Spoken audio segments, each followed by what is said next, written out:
What's up, everybody? Here we go. CG Soldier 4196 back at it again. And this week, I'm cashing in on my promise that I was going to start doing Raw weekly reviews on Monday Night Raw. So, here we go. I'm capping off Monday night's episode of Raw.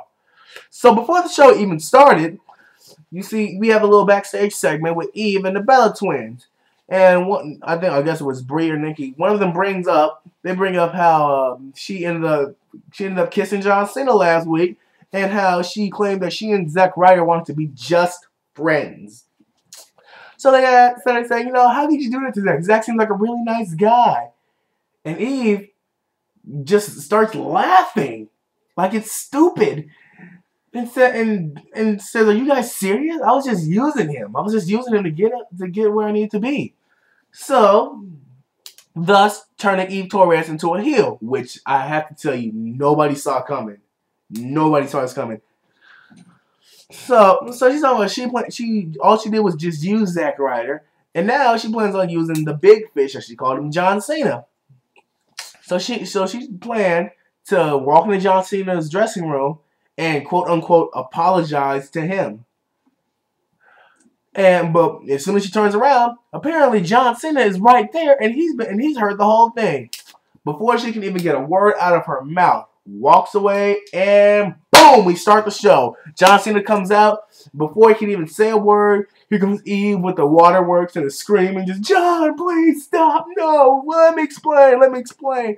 And John just tears into Eve. I actually kind of felt sorry for her. But you gotta admit, it was if you saw it, it was hilarious. Claiming that she was sipping on a skank juice. Claiming she was skipping on a skank juice, and that she'll do anything, basically just reading everything that just happened, that she'll do anything to get where she needs to be. Then does the ultimate insult. Claims that she doesn't need to be messing with him, that she should rather be messing with The Rock because they're a perfect match for each other. Claiming that they are both scandalous bitches. Oh my God. Whoa. Then John just tries to walk out. Eve's having a freaking emotional breakdown in the middle of the ring, just crying. Referees and officials have to come in and try to help her up. John Cena's walking out, and he sees Eve. He tries to, help her up, pick her up. And she ends up trying to hug him and kiss him one last time. Oh, man. Ultimate Baron says, "Hey, I'm disease-free. I plan on keeping it that way." Wow. Just probably the best John Cena segment in the past few months. Because recently, his segments and promos have been really, really... But it was good. It was good to see John Cena come out and be funny and not care about what the freaking censors say. So after that, we go to commercial. We come back, and it's Sheamus, the Royal Rumble winner, versus Mark Henry. And again, I'm not saying it was a good match, but it wasn't bad. It wasn't bad. It could have been a little bit more. We're talking about Mark Henry. Mark Henry, who came back Sunday night at the Elimination Chamber. Along with Christian and Alberto Del Rio, but I will get to that later.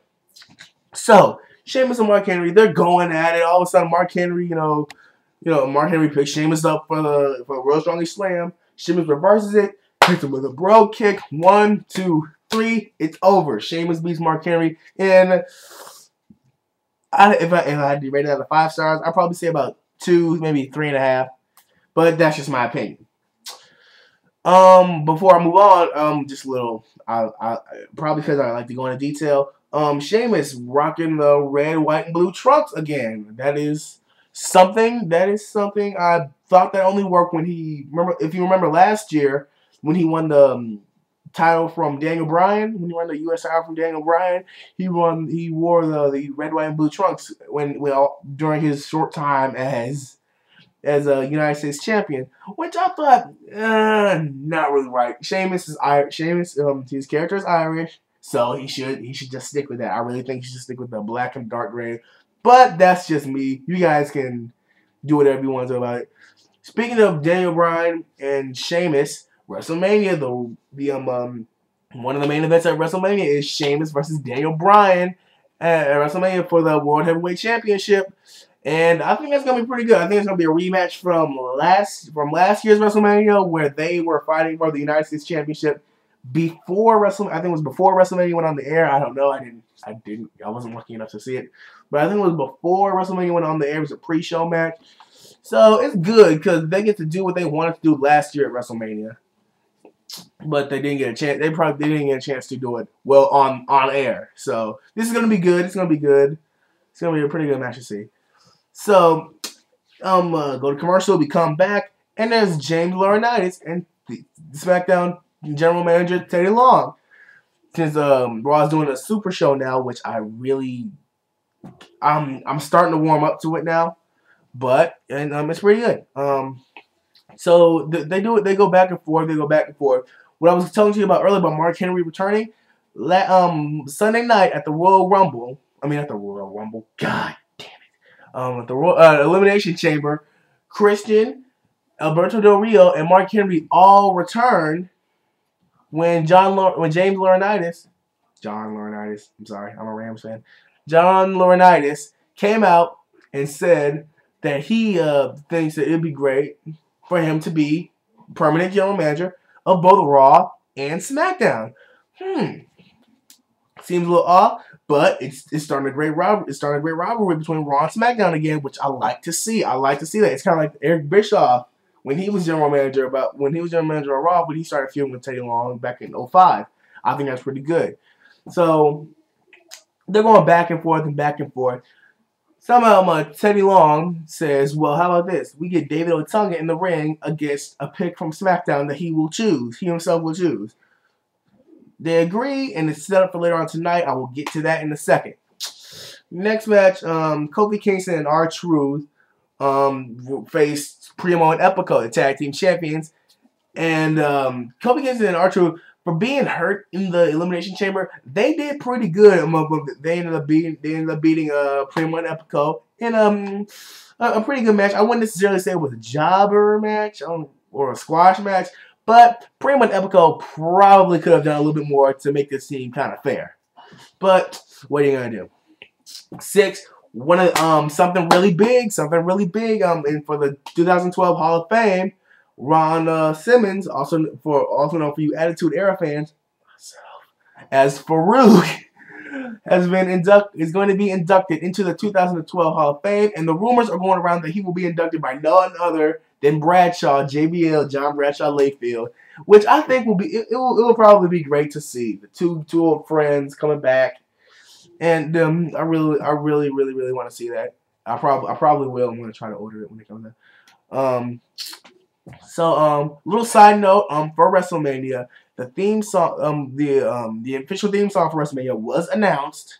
It was gonna be Wild Ones from Flow Rider. Now I've been working recently. I haven't really had a lot of time to listen to the radio.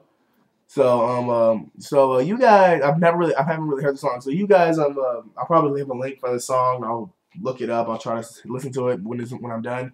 But I haven't really heard the song, but I'm gonna look it up. I'm gonna listen to it, and I'll leave a link in the video description below, so you guys can see it for yourself.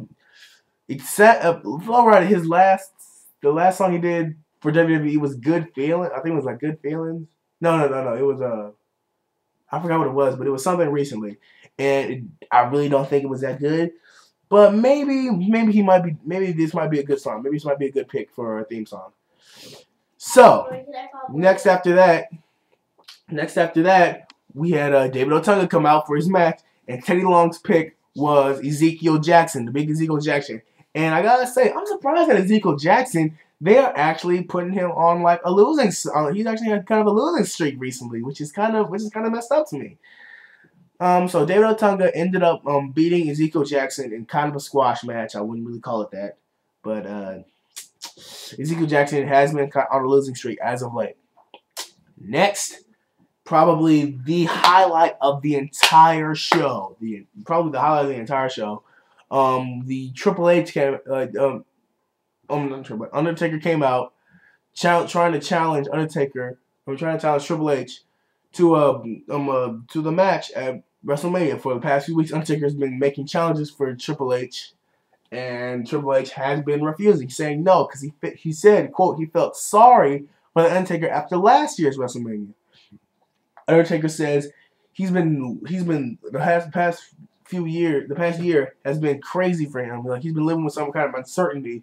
So he wants to finish it off at WrestleMania. He wants to finish off Triple H so that he no longer has to live with the insecurity and the uncertainty.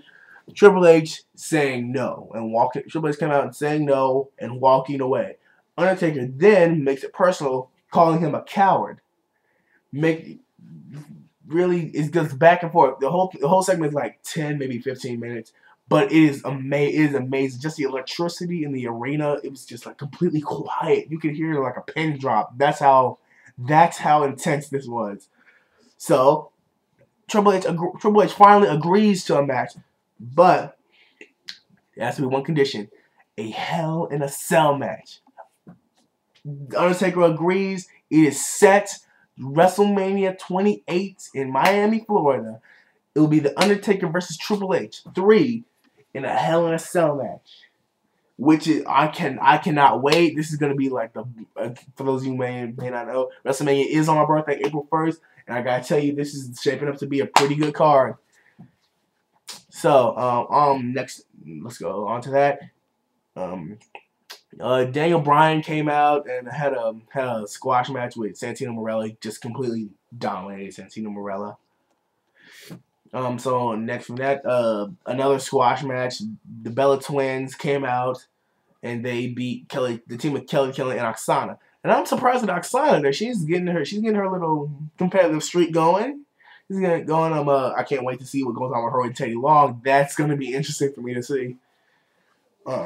So after that, we're about to close out the show. John Cena does an amazing promo on The Rock. The Rock, who will be at Monday Night Raw next Monday, and I cannot wait to do a review on that. But he will be on Monday Night Raw next week. So John Cena basically goes on to talk about basically what he's talking about with the basic points that make people side with John Cena in this match. How The Rock claims to love his country, claims to love this company, and then leaves for 7 years, and we do not hear from him. Which I have to tell you has really caught me because I love The Rock. I'm an Attitude. I was born at like the apex of the Attitude Era. Grew up loving The Rock, but when The Rock left, he did break a promise saying he would never leave. But he had to do what he had to do. But John Cena's capitalizing on that, making some very valid points. So after that, after John Cena's little promo goes on for like 5, maybe 10 minutes, the final match of the night was a 10-man battle royal to see who faces CM Punk at WrestleMania for the WWE Championship. It involved Santino Marella, Wade Barrett, Kofi Kingston, R-Truth, Big Show. I'm trying to remember. Who else? Did I say Wade Barrett? Well, it basically everyone who lost. Dolph Ziggler, basically everyone who lost in the Elimination Chamber matches. So it came down to it. The match was very good. It did involve some people getting hurt. Wade Barrett did get hurt his. I'm pretty sure it was his shoulder. I'm gonna look more into that. But it ended up being Chris Jericho winning the Battle Royal. So Chris Jericho will face CM Punk for the WWE Championship at WrestleMania, which is great, which is what we've been waiting for because it's the epic battle that we've been waiting for these past few years. Ever since CM Punk came back saying that he was the best in the world, claiming he was the best in the world, and Jericho for the past few years saying he's the best in the world at what he does. So it's gonna be great to see these two clash at WrestleMania for the WWE Championship. It's going to be a great birthday for me. I cannot wait. I'll be watching. So, that's the end of the show. That's it. That's where I stop. So, that's it, guys. We're closing out. Comment on the video. Showing that you like it. What you like, what you didn't like, what you think I should talk about next. Like this video. Watch some of my other videos. Subscribe because I'm gonna be, as I'm going on, I'm gonna be getting better. Follow me on Twitter. I'll leave a link up here so you guys can follow me on Twitter. We can chat. You can you can tweet me ideas about what you think I should talk about in my future videos. And that's pretty much it. That's all I got for you guys. We'll see you guys next week. Until next time, CG Soldier 4196. I'm out.